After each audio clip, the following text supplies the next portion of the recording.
He's my traveling partner. He's traveling the state with me, speaking about Garvey and Garvey. Senghor welcomed us in Washington, D.C. Went to the Bronx. We were at Schaumburg. We were at Plainfield, New Jersey.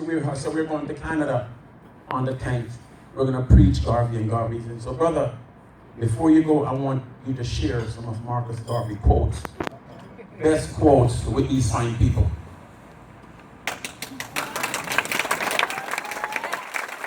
The black skin is not a badge of shame, but rather a glorious symbol of national greatness. Progress is the attraction that meets humanity. Chance has never yet satisfied the hope of a suffering people. No man will do for you as much as you will do for yourself. There is nothing in the world common to man that man cannot do. A man's bread and butter is only ensured when he works for it. If we as a people realize the greatness from which we came, we are less likely to disrespect ourselves. We as proudly a race today as our fathers were in the days of old. A race without authority and power is a race without respect. If you have no confidence in self, you are twice defeated in the race of life. But with confidence, you have already won, even before you have started. God and nature first made us what we are, and then, out of our own creative genius, we make ourselves what we want to be. Follow always that great law of the sky God be our limit, and eternity our measurement. Men who are in earnest are not afraid of consequences. Liberate the minds of men, and ultimately you will liberate the bodies of men. Emancipate yourself from mental slavery. None but ourselves can free our minds. One love, one God, one aim, one destiny. Let us guide our own destiny.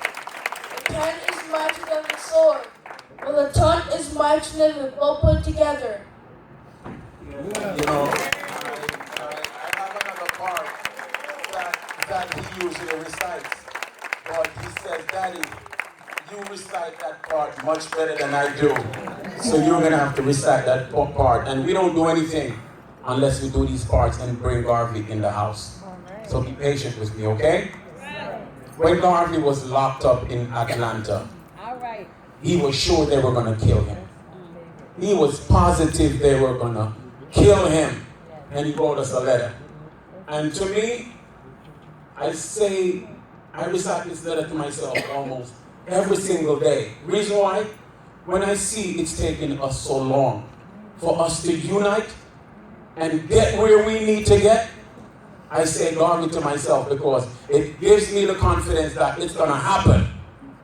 And Garvey penned that letter and he gave it to us. And he said, after my enemies are satisfied, I shall come back to serve. He said, in life, I shall be the same. In death, I shall be a terror to the force of black liberty, black people.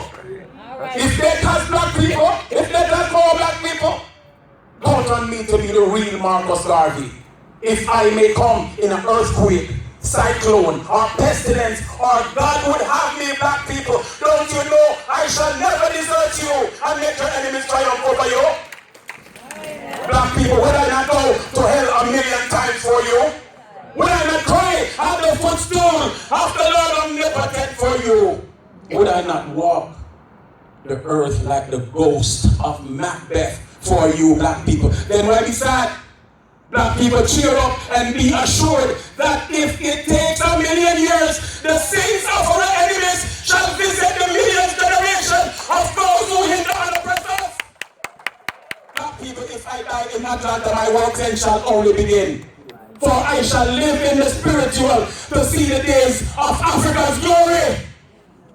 Black people, when I am dead, wrap me in the mantle of the red, black and green, for with that grace and blessing black people, I shall rise again. I shall bring with me countless millions who have died in the Caribbean, North America and Africa, to aid us in the fight for freedom, liberty, and life.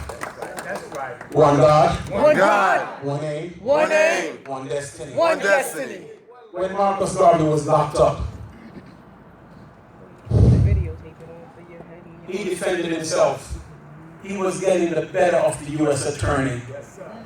Then the U.S. attorney went back and went to the jurors. Are you going to let the tiger go? No. He said, are you going to let the tiger go? Yeah. Good job, Marcus. Then Garvey stood up and said, you have gotten the tiger. However, my cubs are roaming. That's right.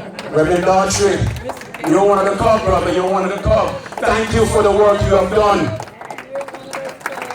Dr. McIntosh, you're one of those cubs. Thank you so much, brother. And I can't speak much longer, even though he's on the program. I can't go any further with it without calling up one of my favorite Garvey cubs, Dr. Jefferies. Please come and greet the stage before I finish. This brother has done so much for us. He has sacrificed so much for us. I love this brother. Let's hear it for him. Dr. J. Black Power, brother. We must build this organization that legends like Dr. J. We must take care of them. Dr. J should not have to worry about anything. We must take care of those people who sacrifice for us. Put his life on the line for us. Dr. J, you weren't on the program, but once you walked in, brother, you're on the program. Welcome, family. Free the land, family. Free the land. One Africa, family. One Africa. We're on a victorious path. And certainly the key is leadership. But leadership cannot function in a vacuum. Leadership cannot function by itself. Leadership needs the people, the family, to work with them.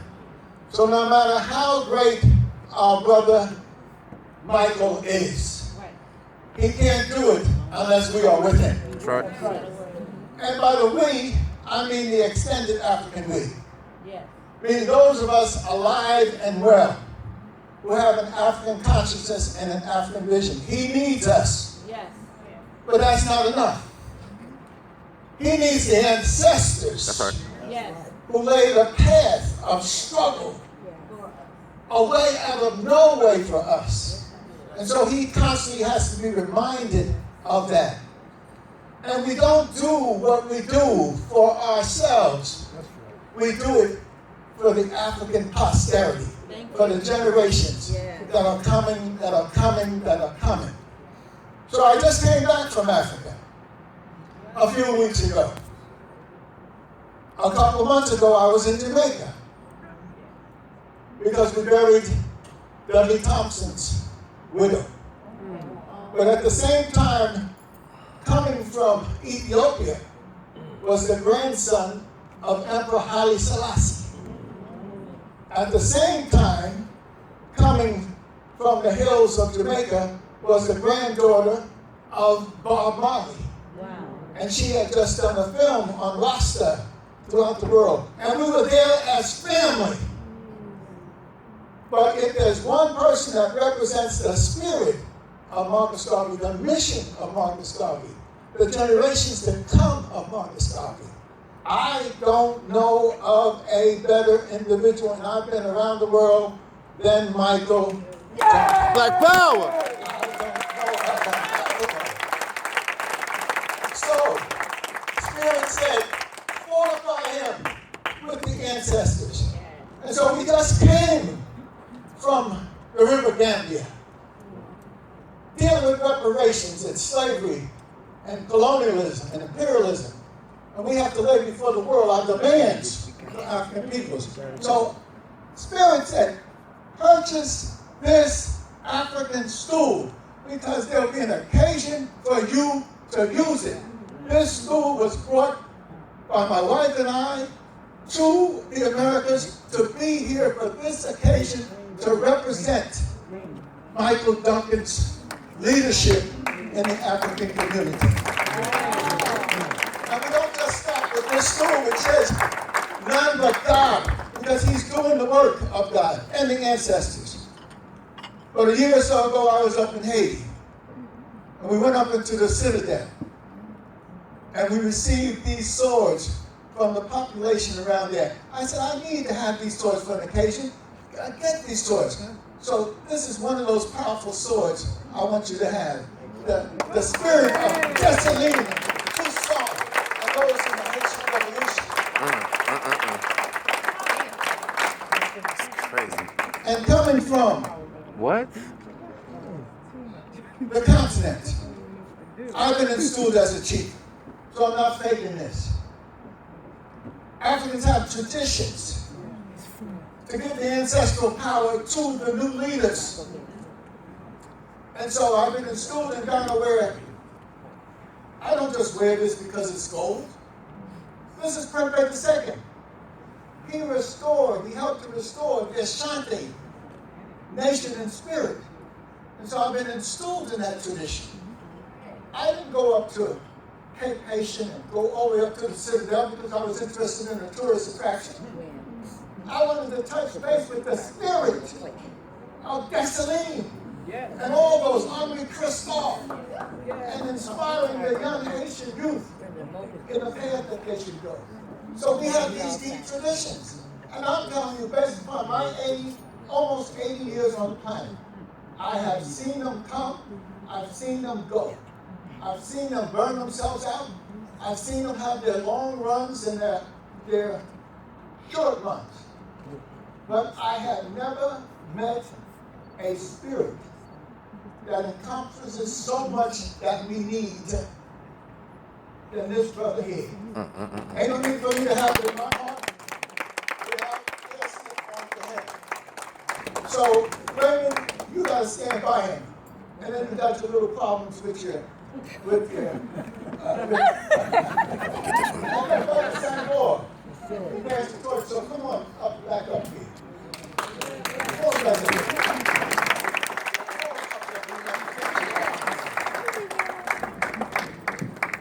Now, in the African tradition, he's been... Yes, bring up some of the sisters representing the female principle and power. Sister Glenn, come up here.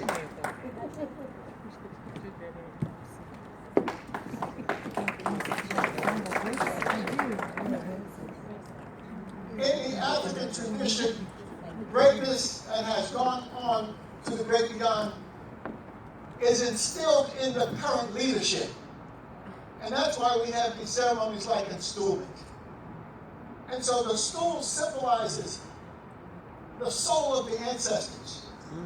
The stool symbolizes the vision for the people.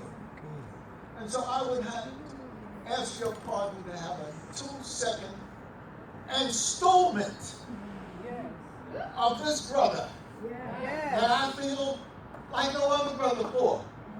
An installment is very simple. You just attach him to the ancestors. This stool represents the soul of the ancestors. The symbol of it is the Sankofa bird. Go back and fetch it, which is what Mr Marcus Mosiah Garvey was telling us. Go back and fetch it and then fly off into your future and your destiny. So what we would like to do is, those of us here, to have our great brothers behind touch the stool 3 times. He has a big behind, so we should be able to handle that without any problems. All of the kings of Ashanti and these other traditions are attached to the stool. It's very simple. This stool was brought here to help you in the work that you're going to do. And so, Brother Sangor, myself, and Raymond will be on one side. We have our sister and Brother Mike, our leader.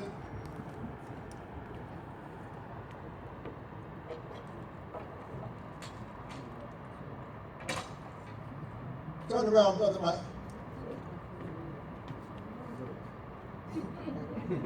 Don't sit down, really. Just bend a little bit. Okay, brother. Once. Okay. Again. Twice. Again. 3 times. All right. Now the ancestors are with the brother, but he has the sacred sword. The New World African tradition and the Old World African tradition. And we want to have a swearing of an oath from him that he will carry on the great legacy that he is a part of and mobilize these generations and generations to come that we need by example. A few words by this brother who I've adopted as one of those who I want to put some special something on. And to warn you all to stay off of him except to help him. You don't need no complex, you don't need no heavy weight. This brother is combining the economic principles that we need, he's combining the political principles that we need, and the cultural principles. He's got it all together, but it ain't gonna work until we back him up. That's right. So brother, a few words, not from Marcus Garvey, not from what your son is doing, but from your heart.